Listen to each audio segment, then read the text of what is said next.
Sapevo che era una persona buona, tutti me l'avevano descritto come una persona buona. Venendo qui invece ho capito quanto buona era quella persona lì. Perché? Praticamente ha aiutato il mondo.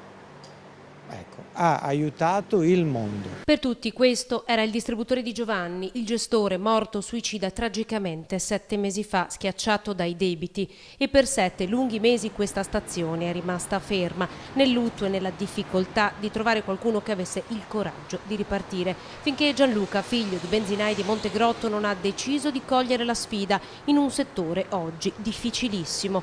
2 uomini con lui, il fratello di un collega, giovanissimo, e Massimo, della vecchia gestione. I primi giorni l'ho sentita forte, adesso ormai bisogna andare avanti e speriamo di fare bene anche per lui, portare avanti anche il suo onore. Questo è il tuo primo lavoro? No, l'ultimo di 1 milione e basta. E allora si riparte. Massimo in tutto questo tempo si era arrangiato con piccoli lavori di fortuna. Si cerca di ripartire, di andare avanti, di far vedere soprattutto che le persone valgono. Si ricordano di te? E si ricordano, ho visto che si ricordano proprio. E se Giovanni Zampieri era stato il simbolo di questa lotta per la sopravvivenza, oggi il distributore di via Gattamelata simbolicamente lo è diventato.